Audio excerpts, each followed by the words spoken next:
3 friends became victims all within the same month, but we really don't know what actually happened to the Bakersfield 3. Within the same month, all within Bakersfield, California, a friend group began to dwindle. A 34-year-old male vanished, then a 38-year-old male was murdered, and then a 20-year-old girl vanished as well.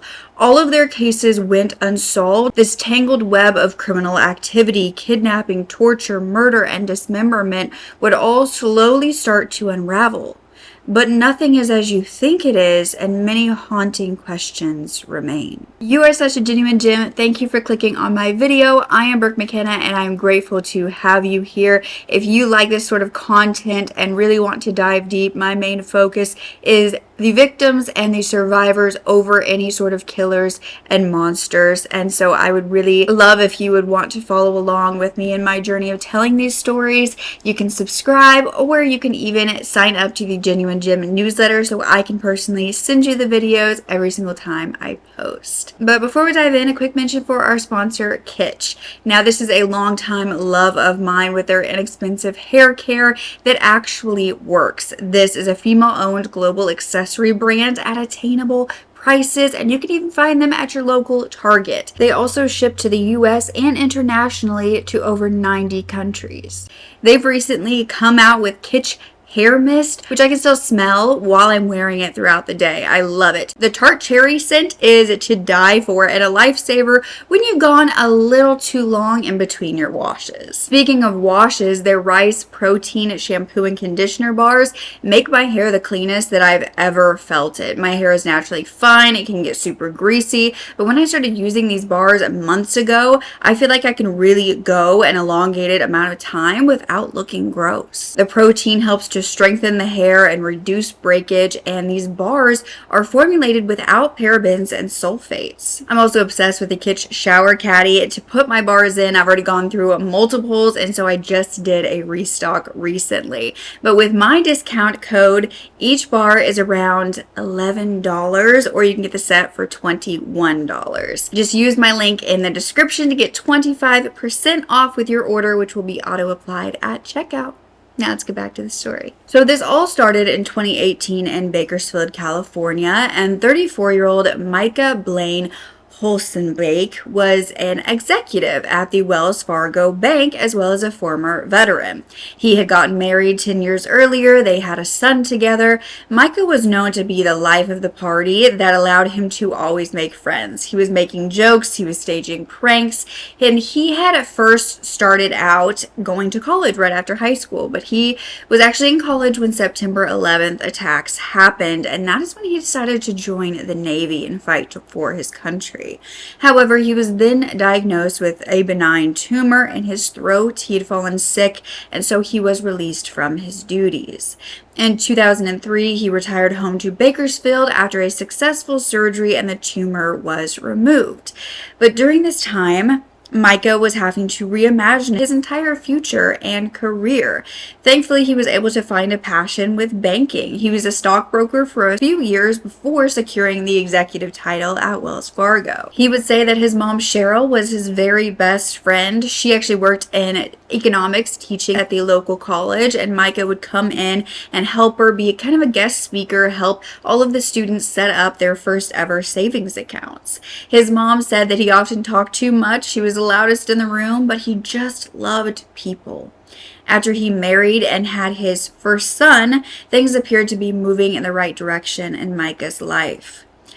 However, that benign tumor in his throat would end up showing up once again, and he had become addicted to opioids after his surgery.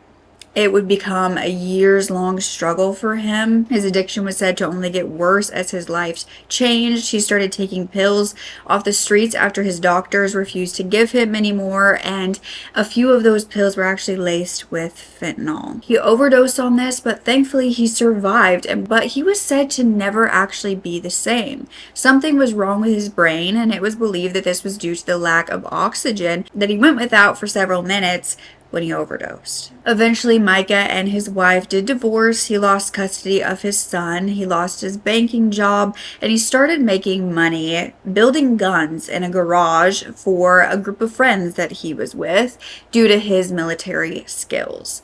Micah's family was really struggling to get him help. But in 2018, Micah was going to therapy to work on his mental health and his addiction.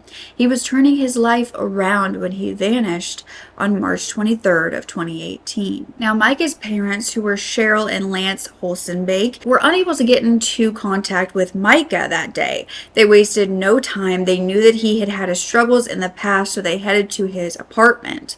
They found no one home and immediately began to drive around the city to different hospitals.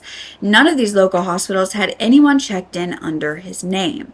The local family is desperately searching for their loved one as well. The mother of Micah Holsonbake speaking with us, asking the community for help in locating her son. We know his routines, we know his patterns of behavior, and this is absolutely unlike him. And we fear the worst, quite honestly. And so we're just looking for someone to help us find him. One way or another, we need to find him.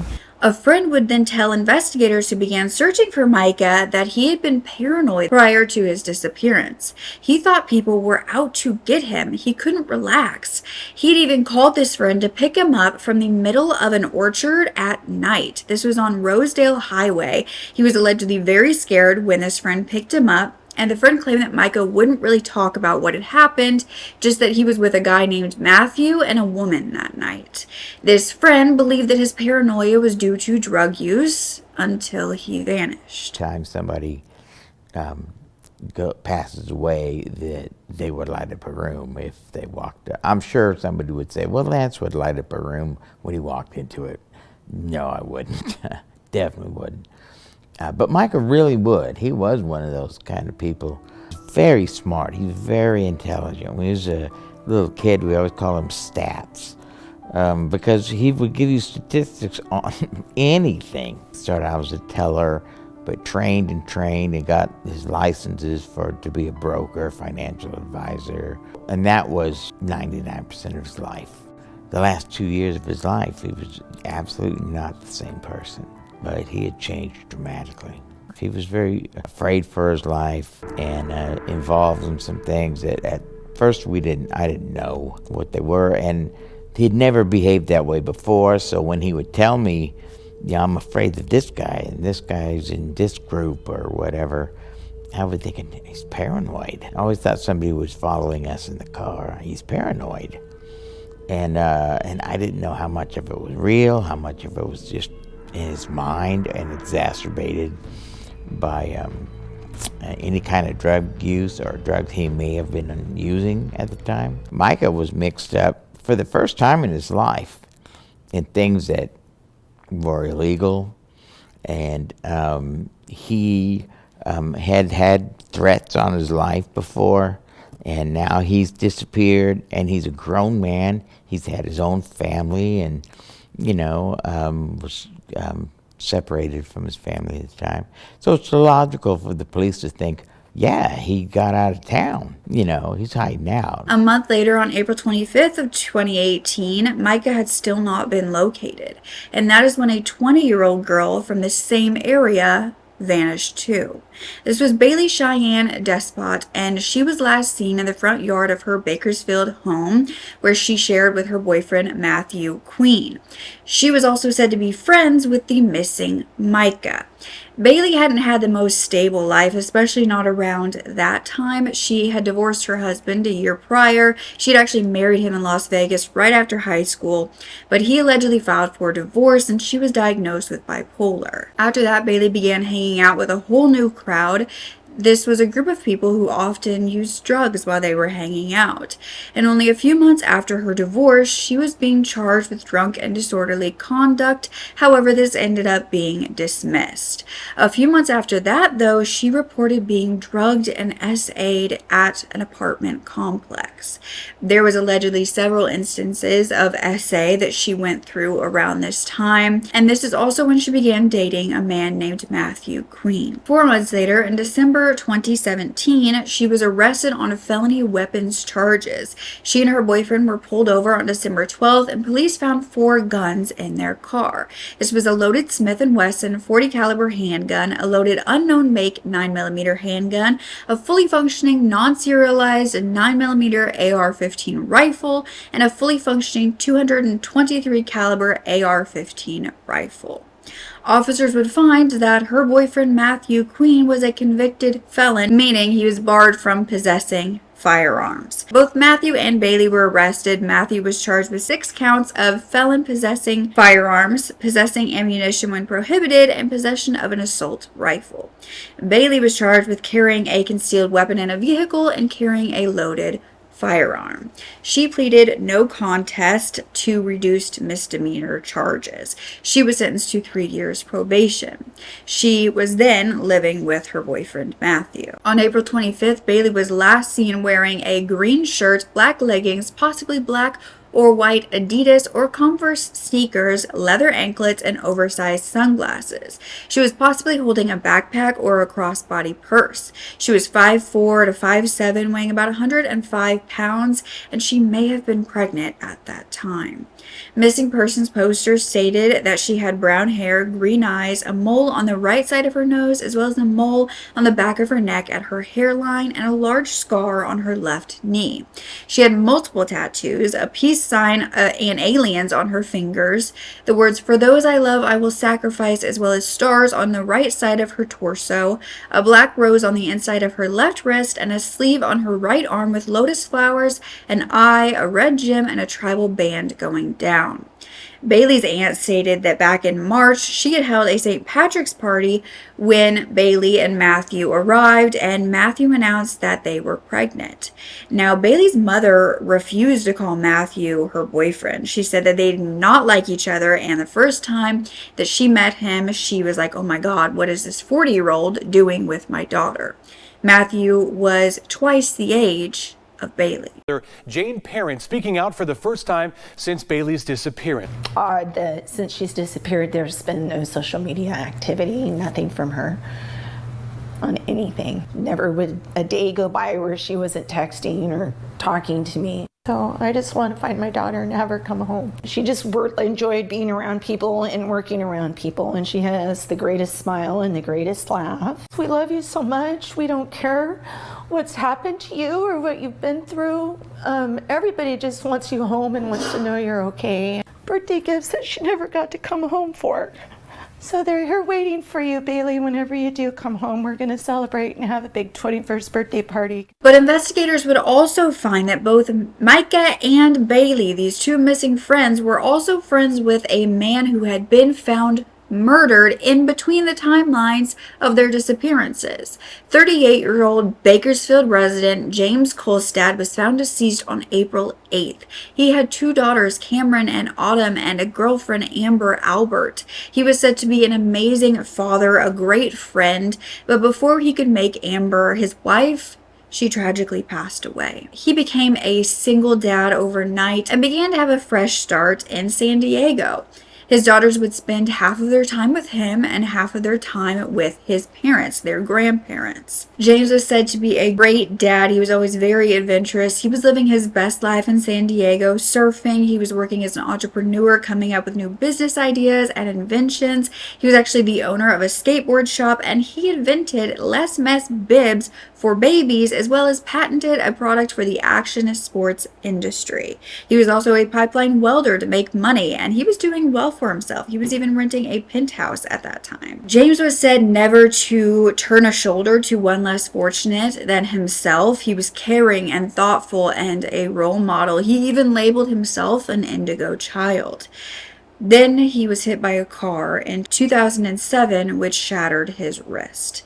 James had moved back to Bakersfield after living in San Diego for a while. That was one of our main talks. You do not get yourself involved in drugs. It is not okay. He was clear-headed, and so when he started getting involved in this, it was crazy. It was like we went from having this great relationship to I just fought so hard for him. I felt like never fought so hard for someone to love me, I felt like. And it turned so dark. But on April 8th, he was shot to death in a driveway. I felt like I lost him before I even lost him. But I worked so hard. I was working so hard on everything I could do to make him get better. And I wanted that so bad for him, and I always had a hope. I always had a hope for him. I was hanging on to hope, and whoever killed him took that away from me. Like, I don't have that anymore. I don't have hope. He's not gonna come home. Around 1 in the morning, James Kulstad crashed into a trailer park at the 5700 block of Sandstone Lane. His brother Brian found him and told his mother. James had been shot prior to the crash. His entire family who lived nearby rushed outside to help but found him unresponsive. When authorities arrived, they pronounced him DOA. He had died of multiple gunshot wounds, and investigators went to work at the crime scene, and they found that he was actually driving around this neighborhood and he was leaving a chiropractor's house where he was not welcome. Witnesses had also seen a suspicious silver sedan speeding away from the crime scene. Most of his friends who had seen him that night were also said to have criminal pasts. However, none could be connected to the killing. His daughter Cameron said as soon as she heard her dad was dead, she hit the ground. Instantly just hit the ground because I couldn't keep my body up. Because I just had nothing in me to wake up in the morning and not think, like, was he scared? Like, was he scared when that person was shooting at the car? Like, what was going through his mind? Did he think, like, oh, Cameron's gonna have to lose me? Or did he think that he was gonna make it? It takes a really terrible person who I feel bad for. I feel so bad for the person who killed my dad. I don't hate him. I don't care about him. I hurt, though, for him. I hurt so bad that somebody could have had it so bad in their life to where they can take another human being's life. That is the one thing I think I get peace from, is knowing that they're together. But James's murder investigation continued unsolved. I mean, if we're being completely honest, who really cares about a bad guy who was on drugs, who got killed in Southwest Bakersfield? Nobody. I mean, I feel like that's kind of how people think. Oh, another crackhead just got killed in Bakersfield today. I know that sounds terrible, but honestly, I've heard that before by people, not knowing who I am. No, that's not right. How can we as a community sit here and think that that's okay? So all three of these victims were said to know each other. They hung out in the same circle. Michael and James were allegedly friends. James had helped Micah move into his new apartment just weeks before Micah vanished. Both men were said to be friends with Baylee, and all were missing or murdered within a month. They became known as the Bakersfield Three, and the three victims' mothers, who all also lived in this area, began to band together to help figure out what happened to their children. This was Baylee's mom, Jane Parent, Micah's mom, Cheryl Holsonbake, and James's mom, Diane Byer. They all believed that these cases were connected, even though investigators didn't yet have enough evidence to confirm this. Another month later, and the father of a friend of Baylee's would return home and find that there was something at his front door.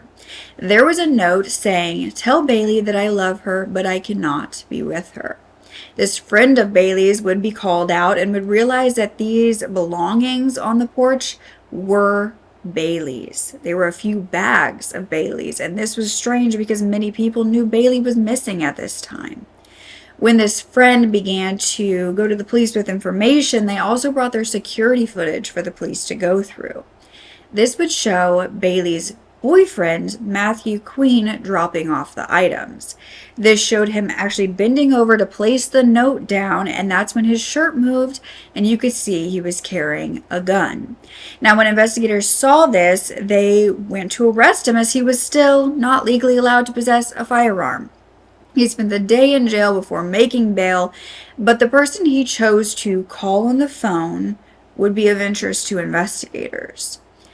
You see, Matthew Queen had called his wife. That's right, Matthew was a married man, and Baylee Despot was not his wife. He would tell his wife that there was a bag in the vehicle with evidence and that she needed to move it before the cops got it.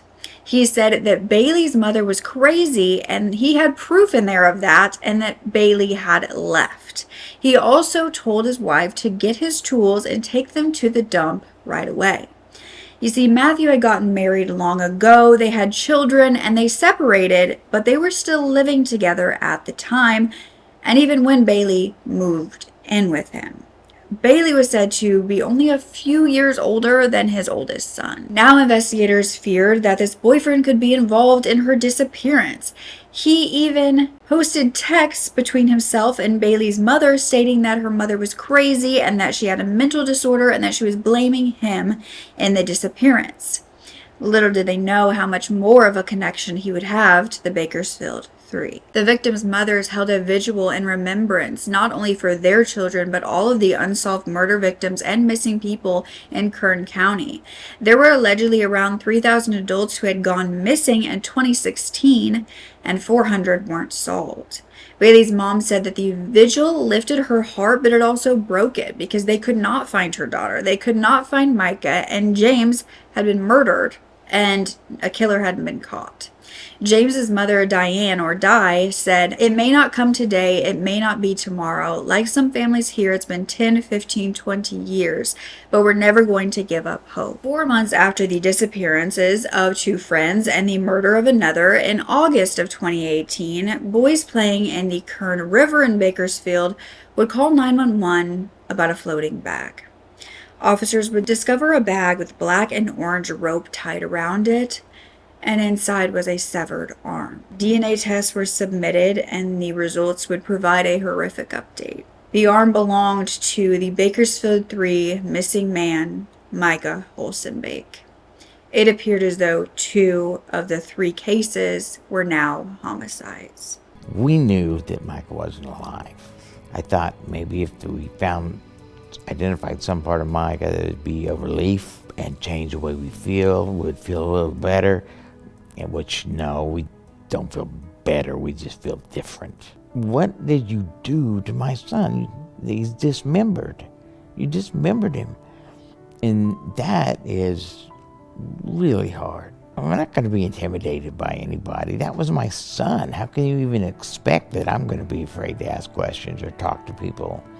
That doesn't come into the equation, not because I'm a tough, mean person, but because that was my son, and this is what happened to him, and I'm not intimidated by anybody that doesn't want me to find out. I don't care if they want me to find out. That's too bad if they don't want me to find out.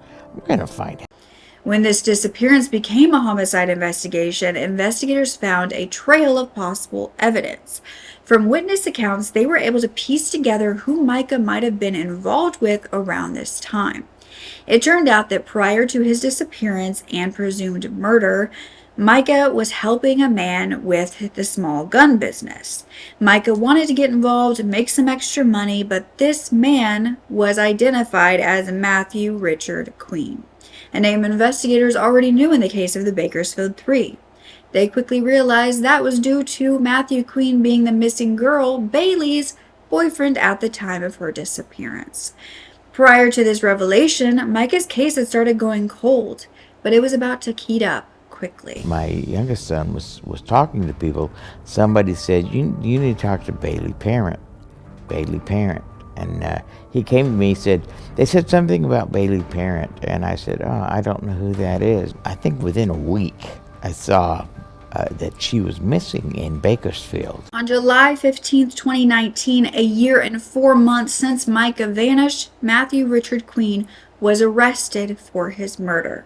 He was being charged with murder, torture, kidnapping, and conspiracy. However, at that time, he was on the run while being investigated of another crime, an unrelated kidnapping. The chase for him lasted 2 hours, with Matthew finally jumping into the Kern River. He surrendered and was arrested at Beach Park and arrested for kidnapping and obstruction of an investigation unrelated to Bakersfield 3. But they would also later be adding murder charges for Micah. Subject in the river that P was chasing. They're requesting you bring your boat. Went underwater about 10 seconds ago. You should be right directly in the middle. Copy. Subject's holding onto a pillar underneath the 99. We confirm with County Fire, see if they have a boat. We can only fit one officer on the fire boat. Investigators believed he was running a criminal enterprise, but he claimed that he could barely even pay his bills. He denied involvement in everything. No one gets to see, what it's like to break down and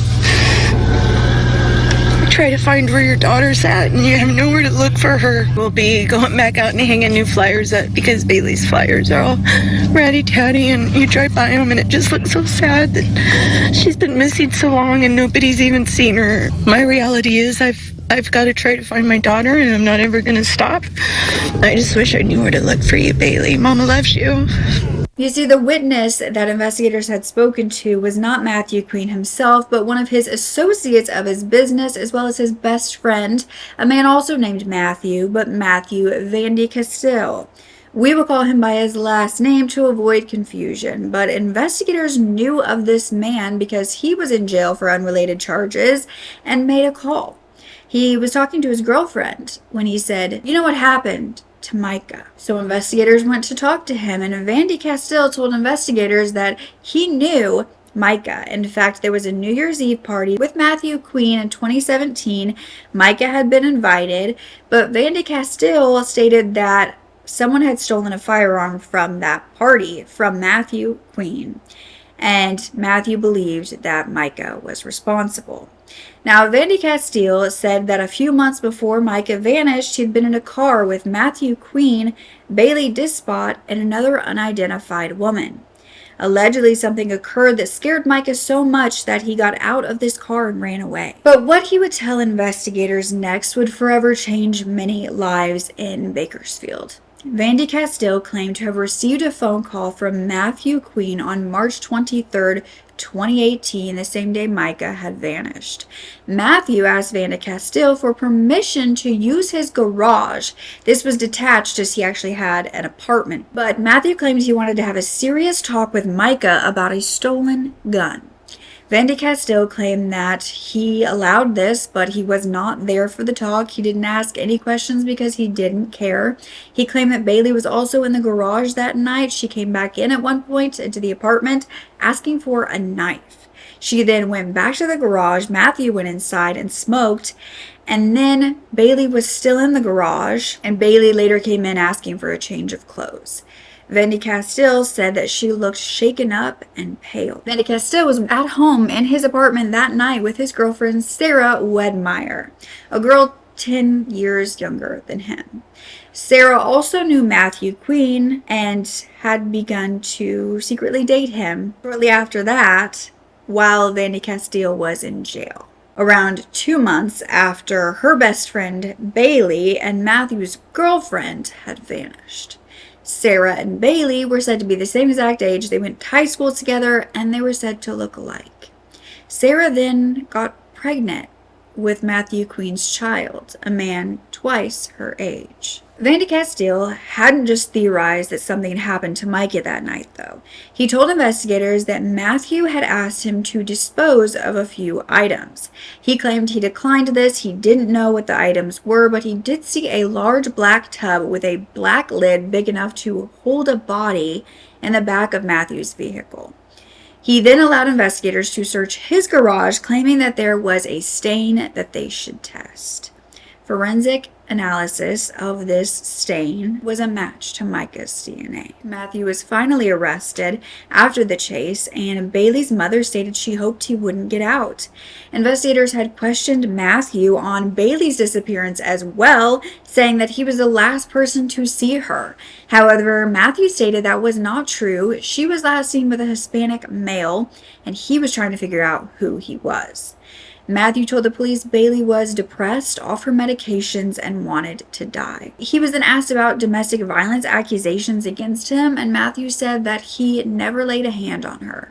She was just clumsy. So Matthew was then being looked at for a kidnapping charge, a murder charge of Micah, and having something to do with his girlfriend Baylee's disappearance. But even though this Matthew Van de Castile was believed to have exposed this truth in this murder case, he was also charged with kidnapping and conspiracy. It was stated that he had searched on his computer, how long does it take to dissolve a human body? This was on March 27, 2018, 4 days after Micah vanished, even though Van de Castile claimed he had nothing to do with it. But those were not the only two charged. Baylee Despot was also charged with murder, torture, kidnapping, and conspiracy. Yes, the missing girl who was still missing. Authorities claimed that Matthew Queen, Baylee Despot, and Micah Holsonbake had initially conspired to commit an unspecified crime together, and that Baylee and Matthew had decided to murder Micah instead. They believed inside of that garage they held Micah captive to extract information from him before they killed him. Investigators found that Matthew Queen already had a criminal record in San Diego from 2004 and 2007. Then in Bakersfield, he had several cases and a total of 13 charges, all for possession of a firearm by a felon. But the kidnapping charge he was running from, that was allegedly the kidnapping of a man named Caleb Sealer. Matthew and his friend Joseph DeCacamo broke into his apartment and forced Caleb out the door into their truck at gunpoint. They told his roommate who had seen this that this was all a joke and they just wanted to talk to him, so she actually did not report this to the police. She said she wasn't sure what type of guy Caleb was. But Caleb then told investigators that he had been in a handful of situations where Matthew was hostile and aggressive with him. Caleb was also working with Matthew in this illegal gun sales enterprise that he had going on. Caleb also stated that drug sales were involved as well. But Caleb claimed that he had accidentally taken a part for a rifle that belonged to Matthew. He didn't admit this to Matthew, and Matthew allegedly found out, had him come over, and invited him into his garage. Caleb stated that Matthew zip-tied his arms to a chair, placed a dog collar on his neck before shocking him. Matthew allegedly pistol whipped him in the face, placed a band-aid over that, drew a smiley face on it, and told him that this wouldn't have happened if he would just have told the truth. He then released him. This was before the kidnapping. On the day of the kidnapping, on January 27, 2019, men broke into Caleb's home, told him to get dressed, and took his cell phone. He realized that Matthew was there wearing a bulletproof vest and holding a gun. Caleb did not believe that he would be going home after that. He was placed in this truck, and Matthew threatened to shoot him. They drove around and accused Caleb of telling the police about selling guns in this whole enterprise. Caleb denied this, and he was then dropped off at a post office but had to hand over his shoes. He was given back his phone without the battery and was told to walk home. The other man involved in this alleged kidnapping of Caleb Sealer, Joseph DeCacamo, exchanged testimony for immunity. Now, Matthew Van de Castile also took a plea deal, accepting a 4-year sentence in exchange for testimony. You see, prosecutors were trying to get as many people as they could to testify against Matthew Queen. But a witness had come to investigators saying that Matthew Queen and Matthew Van de Castile showed up armed at his hotel one day. He shut the door, he hid in the bathroom, he called the police because he thought that they were going to kill him. The witness claimed that he had only told Baylee where he was staying. This was before she vanished.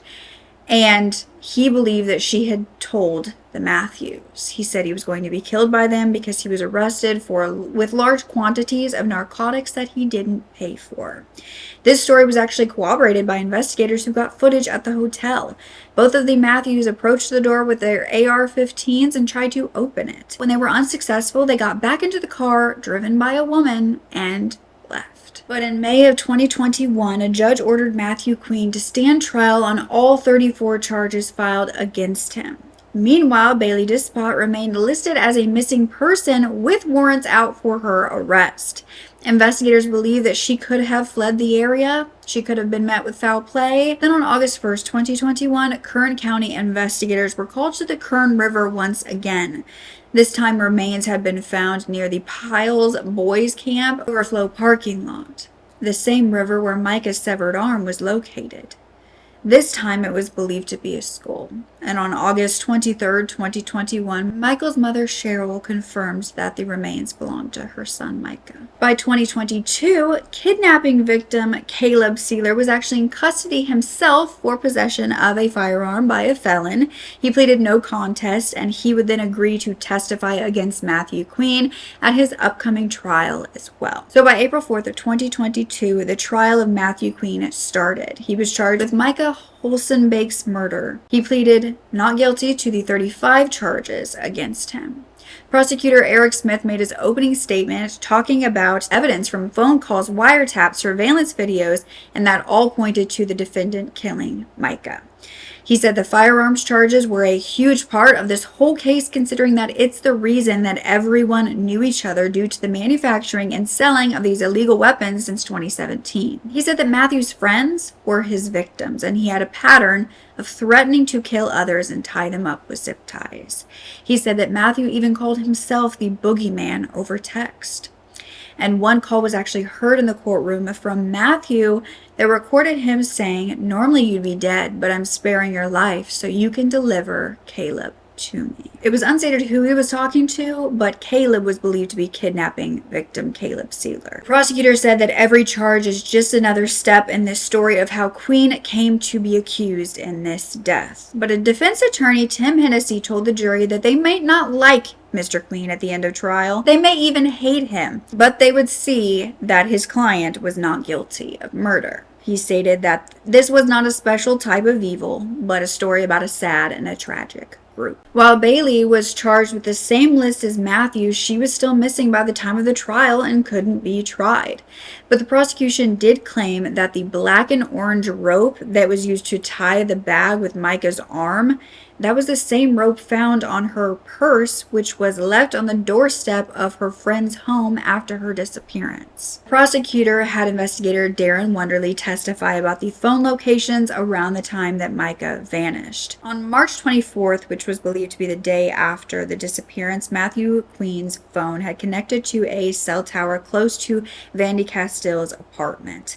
Baylee and Vandy Castille's phone was also there that night. The testimonies began, and Matthew's kidnapping victim, Caleb Sealer, testified that he was not surprised that Matthew could do something like that to him, but he still feared for his life. Matthew Vandy Castille then testified, and a phone call was played between himself and his girlfriend at the time of the disappearance, Sarah Wedmeyer, the one who would later get with and have a child with Matthew Queen. Vandy Castille was heard saying, "Remember who Micah is, because you were at my effing house that night. You were probably going to end up the same way if you do him dirty." Matthew Vandy Castille pretty much getting immunity for this testimony. He was given 4 years for his part in all of this. But he was then asked about his own Google searches about dissolving the body. He claimed he was afraid that something was going to go down between Matthew Queen and himself, and he would have to take Matthew's life and then dispose of his body. He confessed that he had saws in his garage to chop up vehicles that could have been used to dismember a body. He said about Matthew Queen, "I didn't think he was killing anybody." He admitted that Sarah had cheated on him with Matthew Queen shortly after Micah's disappearance and presumed murder, and that if Sarah hadn't cheated on him with Matthew, he probably wouldn't have told anyone about what Matthew did to Micah. So Sarah Wedmeyer, Matthew Vandy Castille's girlfriend that night, and current girlfriend of Matthew Queen, who was said to be there when something happened in the garage, but in the apartment, she would testify. She claimed it was weird that Baylee came in asking for a change of clothes. She claimed she couldn't remember how Baylee acted after she changed or even what she changed into. But a call between Matthew Queen and Sarah was played for the court. He told her he was going to hide and call her later. A man named William Brown then took the stand. He claimed to be like a brother to Matthew Queen. He testified that Baylee had told him that she wanted to kill Micah over a gun with a defective firing pin. William said he often called the couple, Matthew and Baylee, Bonnie and Clyde. Matthew Queen himself then testified, and he claimed that Micah had actually pointed the gun at him after he had asked him to come over and go into the garage because he wanted to talk to him about his alleged involvement in essaying a woman. So Matthew claimed that Micah got distracted when Baylee entered the room. He tackled him, subduing him before zip tying him. And Matthew said that Baylee then dropped a 40-pound dumbbell on his head, killing him instantly. Matthew said Baylee then wanted to chop him up and drop him in the ocean, but they didn't have a boat, so then they contacted Matthew Vandy Castile to use his garage. Matthew Queen said that that's where they dismembered the body before disposing of the remains in Kern River. He got emotional on the stand, explaining that with the amount of blood on the garage floor after he was hit over the head, he knew his friend was dead. On May 5th, 2022, Matthew Queen was found guilty of 24 of the 35 counts. He was found not guilty of first-degree murder, but guilty of second-degree murder. During his sentencing hearing, he spoke to Micah's family. He said, "I do have a heart, and for what it's worth, my heart goes out to you. I can never make your family whole again, and I'm sorry. Not a day goes by that I don't think about that day and how I should have done things differently. I'm not a murderer you were led to believe I was. No matter how hard they tried or how hard they wanted it to be right, they were wrong." Micah's mother, Cheryl, told the court, "He was a good man. He was a good man who struggled and made poor decisions, but his chance for recovery and mended relationships was stolen from him. When Micah was murdered, dismembered, and thrown out like trash throughout the county, he was stolen from us. He is ours. He has always been ours, and now only God knows where his body lies." Matthew was sentenced to 30 years in prison plus 56 years. He will be eligible for parole in 2044. Matthew maintained that he did not kill Micah and was not involved in Baylee's disappearance.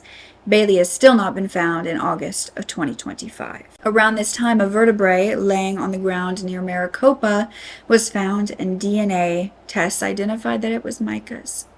His remains are still being located. James Kulstad's murder? Well, investigators don't believe it was connected to the murder of Micah and the conviction against Matthew Queen. But his daughters now have to live without him and without knowing what happened to him. His daughter Cameron has said, "I really want the person who killed him to just look me in the eyes and see everything they've done to me, because they didn't just kill him. They've caused me so much pain." James's case remains unsolved. All three of the victims' mothers continue to fight and raise awareness in order to get answers in James's case, to bring Baylee home, and to find the rest of Micah's remains. They founded the Bakersfield 3 charity, a nonprofit that helps families search for missing children and supports crime solving in Kern County.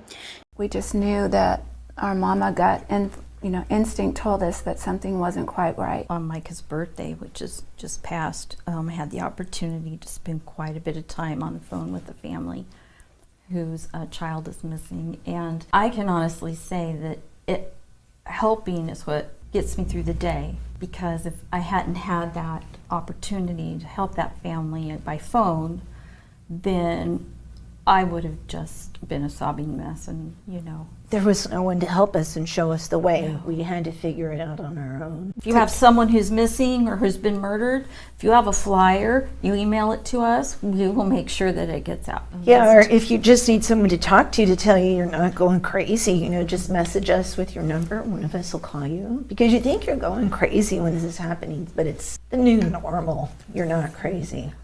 Together, we can make a difference. James's mother, Diane, passed away of ovarian cancer in 2024, with Baylee's mom, Jane, promising her that they would not stop fighting for justice for James. Crime reporter Olivia Lavoie put together an incredible, detailed, in-depth podcast about this case, speaking with the victims' mothers as well as other witnesses. I highly recommend. I will link it down below as well as my other sources as always. And this case is such a convoluted, complicated case. So if I did miss anything and you know more about it, possibly you've lived in the area, please feel free to let us know down below. I did some very in-depth research, but there was so much occurring, so many moving parts, so many people that could have been or may not have been involved, so many questions that we just don't know the answer to. Do you believe that Matthew Queen and that whole group had involvement in James Kulstad's murder where he was shot to death in his vehicle? It seems to me that Matthew was the leader of this criminal enterprise where he liked to threaten people. He liked to show the group that they could not get away with things and prove a point to people who did him wrong. Was that James as well? Will Matthew ever admit what really happened to Baylee? Did she really flee after what she had seen happen to Micah? Was she involved in that? She may have been there that day, but was she involved in the actual murder and dismemberment? What led up to her just vanishing off the face of the earth? Did Matthew get upset with her? Was she going to come forward? Was she breaking down and unraveling at the seams and Matthew just could not have that? I have not seen many people on YouTube especially talk about this case, and I think it is one that needs to be heard. It's not even that old, and it's just absolutely insane the amount of information that is just muddled together. We have so much, and in a lot of cases that's what we lack. But here it almost seems like we have too much information that we're not even sure what the important details are anymore. But I am sending my love to the victims' families, especially their mothers who have done an incredible job of raising awareness and staying strong and fighting together. So thank you so much for listening to my video.